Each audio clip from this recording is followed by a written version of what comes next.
So today we'll start with this Jainism.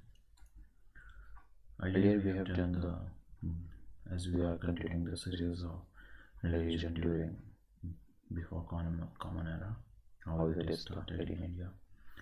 So today we have already completed how is the Vedic religion and how is it the Buddhism conception and how is it going in during the before common era. Now today we will go for the Jainism. Then what is Jainism and how does it proceed? Jainism comes from the word with the Jaina means the victor, a person who has attained the infinite knowledge and teaches others towards the moksha. Basically, moksha is the liberation from the cycle of birth.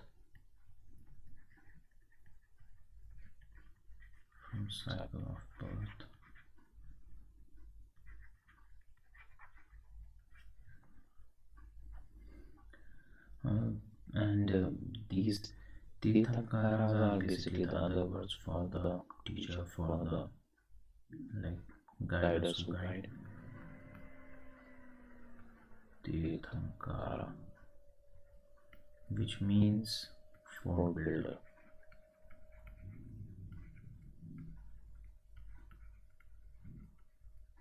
That is one who helps to build the fort between the ocean of suffering. Like there is the ocean of suffering, then there is a fort, and Tirthankara had to build this fort to pass the ocean of sorrow of life. It is that kind of. In Jainism, there are supposed to be 24 Tirthankaras.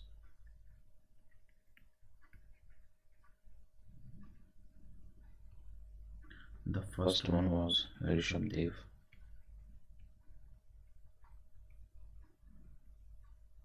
And in Jainism, that all the Tirthankaras, means all the groups, signifies themselves with the symbol of animal, and Rishabdev was signifies with the symbol of bull.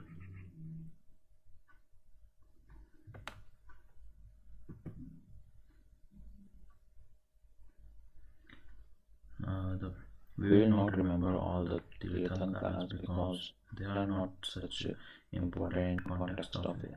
For exams, they might be important for the religion purpose, but it is not important for exam purpose.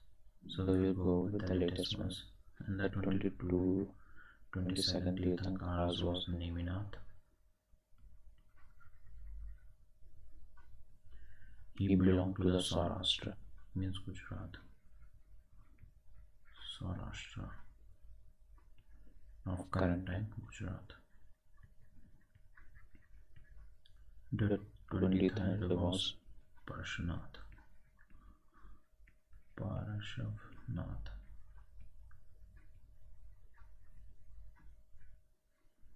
who lived in Banaras.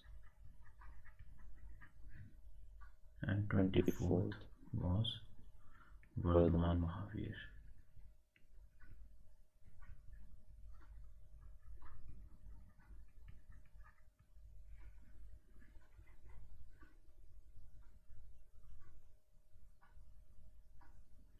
Parashvnath was signifies as a snake. I told you that it's compared with the symbols, and Mahavira as a lion. These are all the 24 Tirthankaras as signifies with the name, with some of the animal symbols. So that's how it is. You can't remember all these are the latest ones. Now we will look into the lives of Vardhaman Mahavir.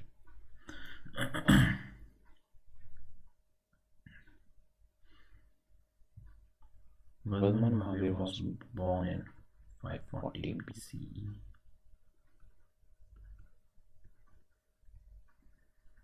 In Kundagram,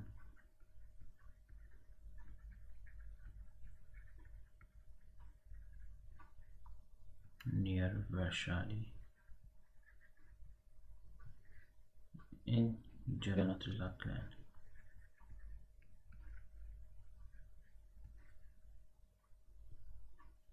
His father name was Siddharth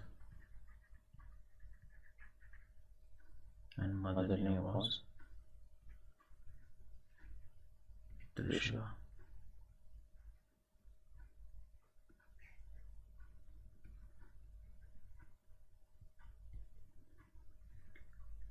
He was also married. At 30, he abandoned the family, and under the sal tree he does penance in Jimbakagram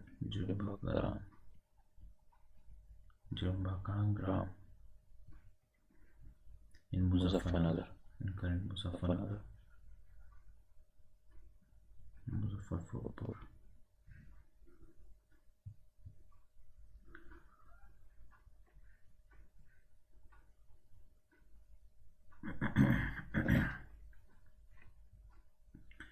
He died by taking Salekna.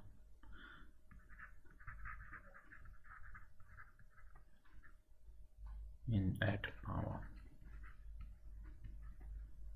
in 468 BC. Salekna is the practice where the person dies through starving. In Jainism, it is the culture when someone wants to live the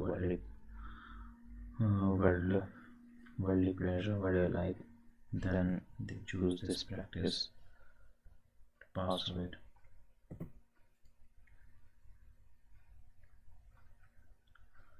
The doctrine of Jainism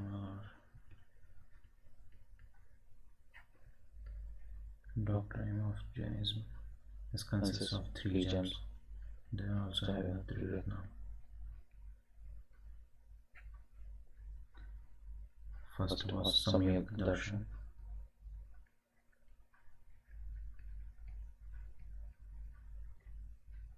Second is Samyak Janam.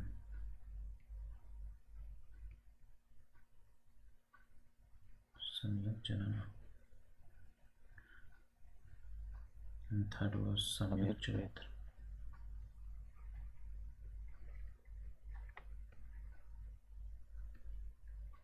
What does it mean? Samyak Darshan is right faith. Samyak Jan is right knowledge. And Samyak Charitra is right conduct.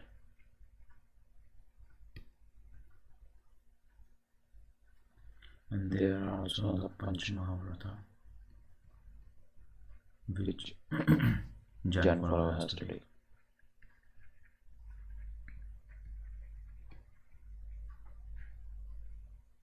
Panchamahavrata for monks. It is first is Ahimsa. Second is Satya. Third is Asatya. Fourth is Brahmacharya.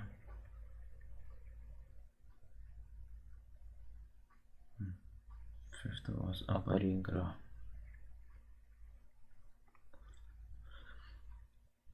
Ahimsa is not to injure anyone. Not to injure. Satya is not to lie.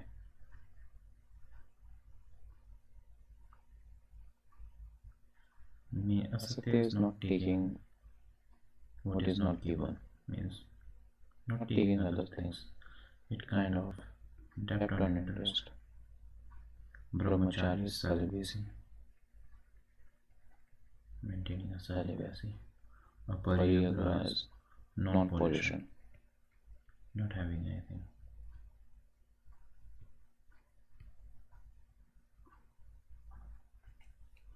The aim of all these is to maintain the purification.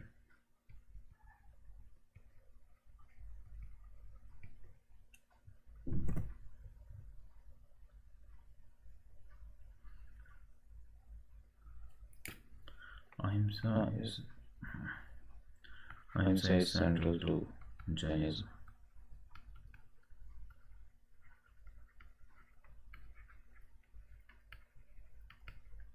Ahimsa is core feature of Jainism. Like if you have seen the Jain Munis, they even cover their mouth with the veil. They even have their broom.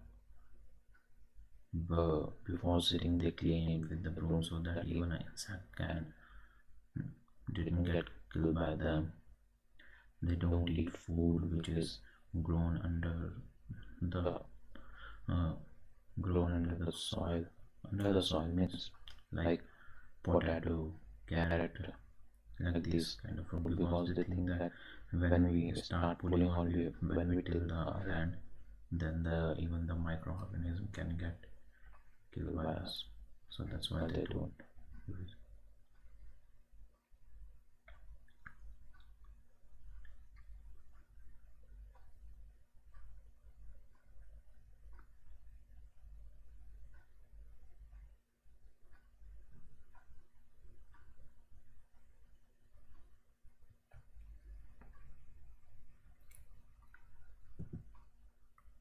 Digambara and Shvetambara. Digambara and Shvetambara are basically the main sects which emerged from the Jainism. Digambaras are who remain nude, who doesn't wear clothes, and Shvetambaras are those who wear only white clothes. Digambar means like the sky, means their clothes is the sky, and in Digambar, women are not allowed. Women can't come, and in Shvetambar, women can join.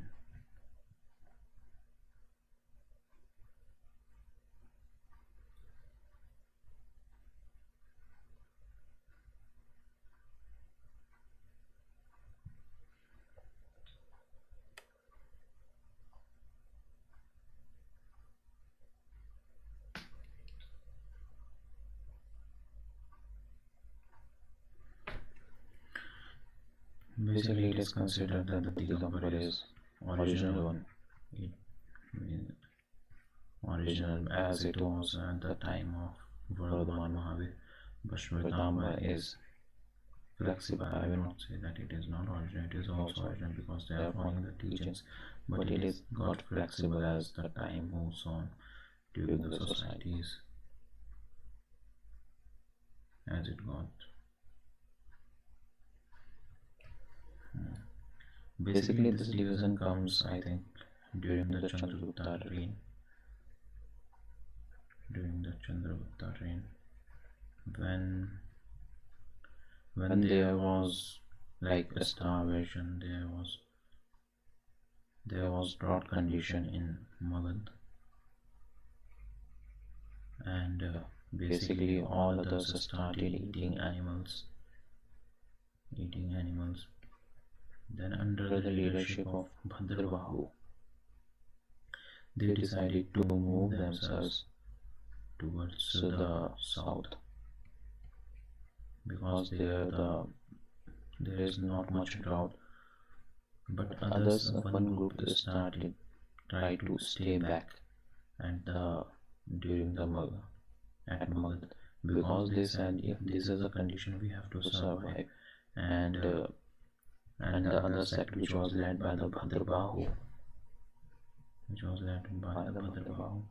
they said that how we can survive here, because we can't eat animals, we can't kill the other beings, so how it can be. When in the leadership, one group moves toward the south with the Chandragupta Maurya, where Chandragupta took Sallekha and he left the left his body. But as the Bhadrabahu, this sect came back to Magad, then they saw that the sect has changed. They have started wearing the white clothes. Then they accused them that you are not following the Jainism principle. Then how you can survive here if it is sure that you have consumed meat. So that's why these division came, that you have consumed meat, like those sorts of allegations. Then they parted their ways, and the persons who wear the white clothes, they become the Shvetamba, like who were living there, and those who came back from south, they became Digamba.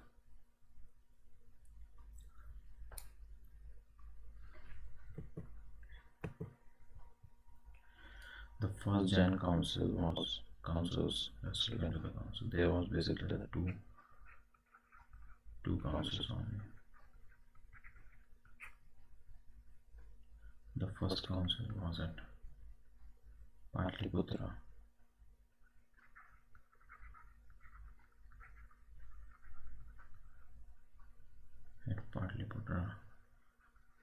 Under the leadership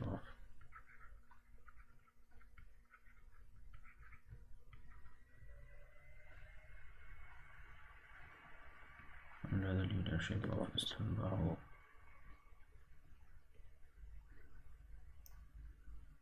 In 3rd BCE,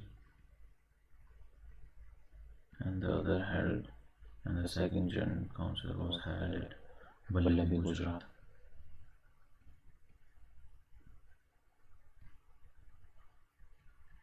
In 5th century, it was held by the Shvetamba, because at that time the partitions have already happened, in which the Shvetambas compiled the Bara, 12 Angas and 12 Upangas.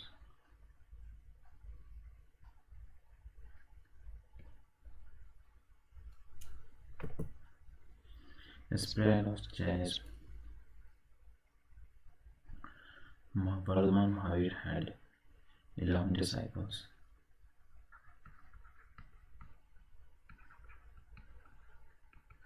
Which he called them Gandharas.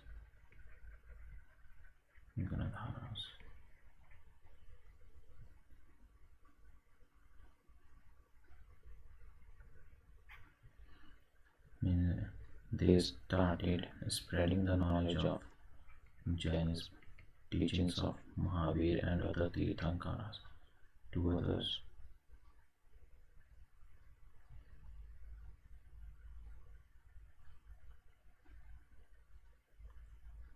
According to Jain traditions, it is even said that successor of Ajatashatru was a Magadha king. Earlier it was.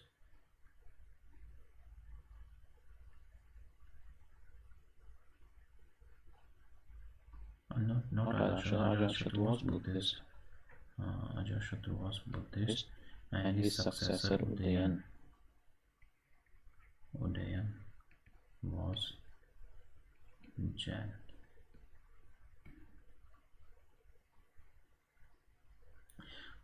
Jain was even considered to be in the Indus River. It is said that Jain Munis had interaction with Alexander also. At that time, Mathura and Ujjain was the center of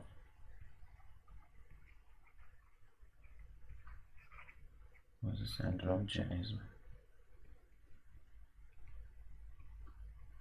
Even now, if you will look into it, Today also there are some centers of Jainism which is still exist in Mathura and Ujjain, which is a means consider a lot of value for Jain monies. But if you will look at that time, it was like that Buddhist and Jain religion was so popular that how we see that today's it wasn't like that. Like Mathura is known for today for Krishna, and Ujjain is known for Bhagwan Mahakal, Bhagwan Kashi Vishwanath. Then it was Ujjain. No, Ujjain is for Mahakal. Ujjain is for Mahakal. Ujjain is for Mahakal. But it was like most popular religion at that time. All things that all are the Buddhist or Jains, Hinduism is not much prevalent. But as the Guru Adi Shankaracharya came, then he revived the religion. Then people started moving from Buddhism, Jainism to Hinduism. But at that time, it wasn't. Don't consider it like that how people convert today or at the Mughal period. It wasn't a forceful conversion. That conversion was the basis on the reason, basis based on critical thinking. Means when the person has some thoughts in mind and he is not getting that answer, if the other religion is giving them answer, that peace of mind, then they easily got convert. If you will look into that, if you will look into Mauryas, that Chandragupta Maurya, who established the Maurya Empire, he was a Jain. Then his son was a Ajivak sect, and Ashoka was Buddhist. That's how it is going on. It is just one of the examples. There are plenty of examples where the father and son have the different religion.